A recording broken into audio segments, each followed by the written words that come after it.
খারিজি মাদ্রাসা, এটাও একটা খুব গুরুত্বপূর্ণ বিষয়। খারিজি মাদ্রাসা কি সন্ত্রাসের আখড়া হয়ে যাচ্ছে?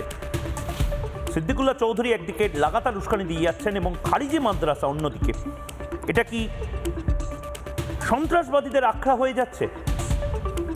প্রসন্নবাবু কি বলবেন? মালদাতে আপনি দীর্ঘদিন ধরে কাজ করছেন, আপনি দীর্ঘদিন ধরে সেখানে রাজনীতি করার যে বেস, সেই বেস ক্যাম্প বলা যায় যাকে, সেটা তৈরি করেছেন। আমি শুনেছি আপনি লাগাতার অভিযোগ করে যাচ্ছেন যে তৃণমূলের বেশ কিছু নেতা আছে যারা বাংলাদেশে মানি সাইফনিং করেছে, এবং এই যে মাদ্রাসাটা, এই মাদ্রাসাটা তৈরি হয়েছিল নির্দিষ্টভাবে অ্যান্টি ইন্ডিয়া বিভিন্ন মুভমেন্ট চালু করার জন্য।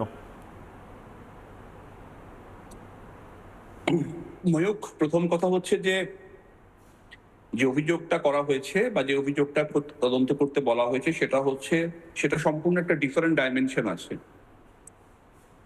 আর ইলেকশনের পরে যখন সরকার পরিবর্তন হয় তখন মানুষ মুখ খুলতে শুরু করেন এবং সংখ্যালঘু মানুষরাও জানিয়েছেন, অনেক আমাদের যারা আমাদের সঙ্গে রয়েছেন, আমাদের ক্লোজ রয়েছেন, যে তৃণমূল কংগ্রেসের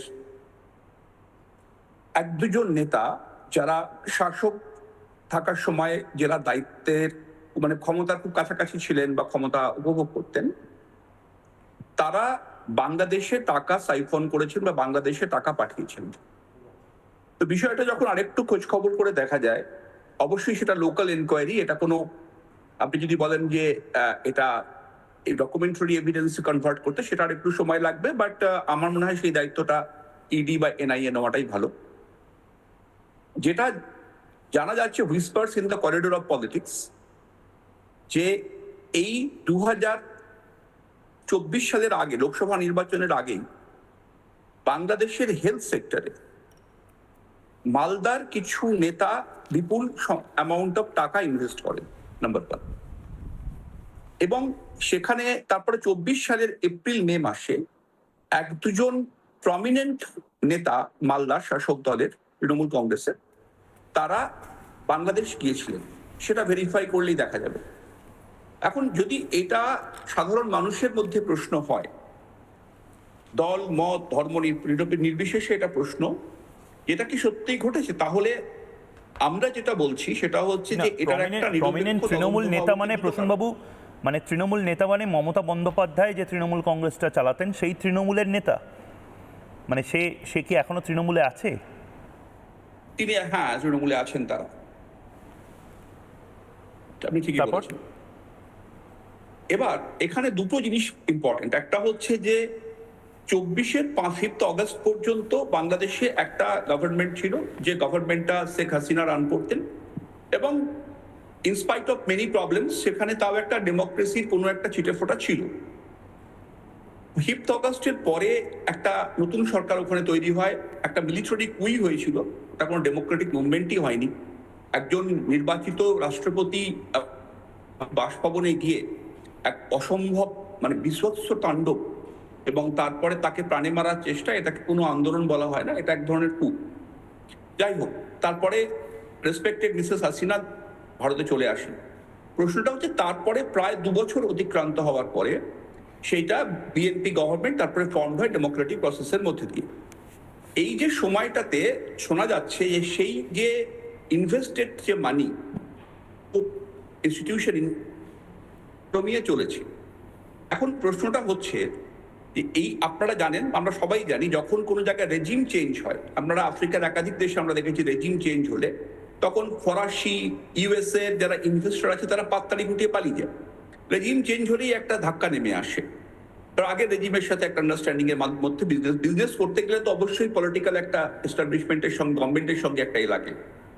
এখন পয়েন্টটা হচ্ছে যে এই রেজিম চেঞ্জ হলো, কিন্তু তারপরেও সেই বিজনেসটা যদি আনঅ্যাবেটেড রান করে, তাহলে বুঝতে হবে যে পরবর্তীকালে যে ইউনিস গভর্নমেন্ট ছিল তাদের সঙ্গে তাদের কোনো না কোনো জায়গাতে একটা লিয়াজও ছিল। মানে তাদের, মানে এই তৃণমূলের নেতাদের, যে নেতারা বেসিক্যালি বাংলাদেশে এই মানি সাইফনিংটা করতো, মানে আপনি খুব বড় কথা বলছেন। আপনি বলছেন যে মানে কেম্যান্স আইল্যান্ড বা অন্যান্য আইল্যান্ডে যে টাকা রাখার ব্যাপার বলা হচ্ছে অভিষেক ব্যানার্জির, সেটাকে এটা ছাপিয়ে যেতে পারে বাংলাদেশে যে পরিমাণ টাকা। তার থেকে এটা ফার মোর ডেঞ্জারাস। ওটা হয়তো অ্যামাউন্ট অফ মানিতে অনেক বড়, যেটা বলা হচ্ছে যে ডুবিয়াস একটা ইনভেস্টমেন্ট চেন, সেক্ষেত্রে অনেক বড় একটা ব্যাপার। এখানে যেটা আসে সেটা হচ্ছে যে যখন ইউনূস সরকার ক্ষমতাতে ছিল তখন লাগাতার ভারত বিরোধী র্যান্টিং হয়েছে। কখনো সেভেন সিস্টার্সকে বিচ্ছিন্ন করে দাও, কখনো চিকেন নেক কেটে দেব, আলাদা করে দেব, এ ধরনের র্যান্টিং ওখানকার নেতারা হরবকম করতেন এবং আমরা সেটা সকলেই জানি। সেরকম জায়গাতে কোনো ইন্ডিয়ানের কোনো ইনভেস্টমেন্ট ওখানে স্ট্যান্ড করবে, এটা পৃথিবীর সপ্তম আশ্চর্য, যে এত ভারত বিরোধী একটা শক্তি ওখানে তখন কাজ করছিল। সেখানে দাঁড়িয়ে যদি এটা স্ট্যান্ড করে থাকে, তাহলে আমার নির্দিষ্ট মানে সাজেশন হচ্ছে এটাতে জয়েন্ট একটা ইনভেস্টিগেশন হওয়া উচিত, ইডি এবং এনআইএ বোথ। ইডির দেখা উচিত যে এই মানি ট্রেলটা কিভাবে টাকাটা গিয়েছিল, first of all true or false. যদি ফলস হয় বলে দিই ইডি না এরকম কোনো কিছু হয়নি, যদি ট্রু হয় তাহলে মানি কিভাবে গিয়েছিল, ডাইরেক্ট ব্যাংক ট্রান্সফার হয়েছিল না কোনো হাওয়ালা বা এই ধরনের কোনো গোপন র্যাকেটের মাধ্যমে গিয়েছিল, number one point. Number two হচ্ছে কি কম্প্রোমাইজ ফর্মুলা স্ট্রাইক করা হয়েছিল ওখানে, যে বিজনেসটাকে টিকিয়ে রাখার জন্য যেভাবে সার্ভাইভ করতে, তার ডেফিনেটলি কোনো একটা জায়গায় আন্ডারস্ট্যান্ডিং হয়েছিল। সেই আন্ডারস্ট্যান্ডিং কি কোনোভাবে ন্যাশনাল সিকিউরিটিকে ব্রিচ করেছে, কোনো সেন্সিটিভ তথ্য? কারণ আপনারা জানেন মালদাতে বিএসএফ এর একাধিক হেডকোয়ার্টার্স রয়েছে, একাধিক জোনাল হেডকোয়ার্টার রয়েছে, এখানে ডিআইজি বিএসএফ বসেন, একাধিক বিওপি রয়েছে, 250 কিলোমিটারের বেশি লম্বা একটি সেন্সিটিভ বর্ডার রয়েছে।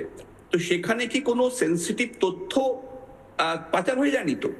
মানে আপনি নিজে একজন প্রাক্তন আইপিএস অফিসার, আপনার কি মনে হচ্ছে যে এই মাদ্রাসার মধ্যে এফসিআরআই যে বিভিন্নভাবে যে ভায়োলেশনসগুলো হচ্ছে, মাদ্রাসাতে টাকা ঢুকছে, মাদ্রাসা টাকা ফানেল করার জন্য বাংলাদেশে ব্যবহার হচ্ছে, মাদ্রাসার কানেকশনও, খারিজি মাদ্রাসার কানেকশনও এর মধ্যে থাকতে পারে? আমি মাদ্রাসা নিয়ে বিধানসভাতে যেটা জানিয়েছি যে মাদ্রাসা শিক্ষা নিয়ে অনেক ক্ষেত্রে একটি ভুল ধারণা চলে। আমি খুব নিরপেক্ষভাবে বলি, ভারতবর্ষের প্রথম রাষ্ট্রপতি রাজেন্দ্র প্রসাদ মাদ্রাসায় পড়তেন, ঠিক। ভারতবর্ষের প্রথম শিক্ষামন্ত্রী মৌলানা আবুল কালাম আজাদ মাদ্রাসায় পড়েছেন, মুন্সি প্রেমচাঁদ মাদ্রাসায় পড়েছেন, রামমোহন রায় মাদ্রাসায় পড়েছেন।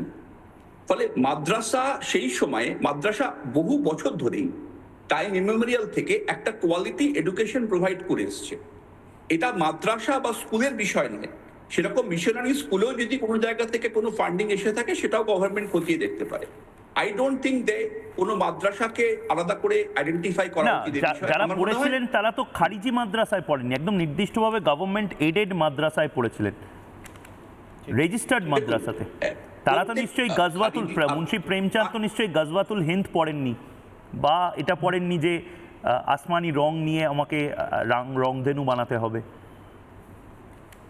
দেখুন, এখানে যে মূল বিষয়টা সেটা হচ্ছে যে পলিটিক্যালি ইনফ্লুয়েন্সিয়াল যারা প্রভাবশালীরা বাংলাদেশে টাকা ইনভেস্ট করেছে।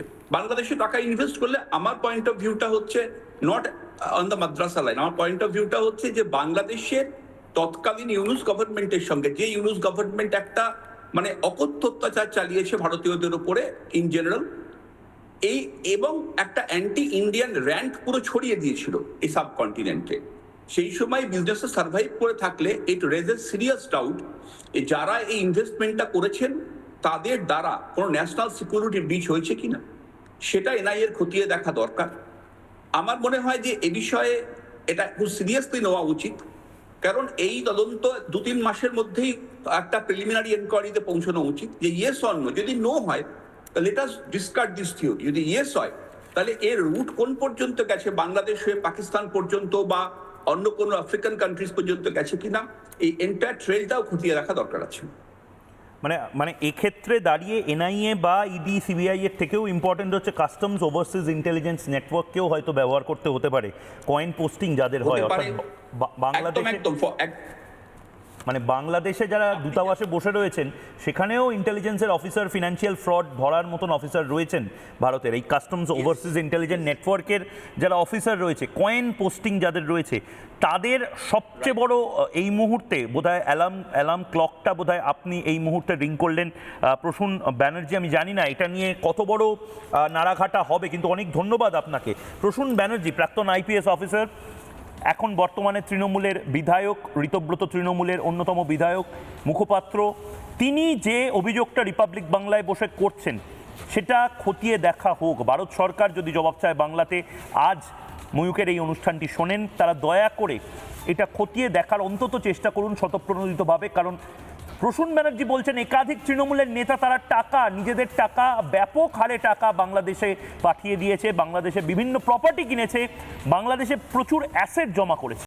নানা ধরনের কন্টেন্ট দেখার জন্য লাইক করুন, শেয়ার করুন আমাদের ফেসবুক পেজ, সাবস্ক্রাইব করুন আমাদের ইউটিউব চ্যানেল।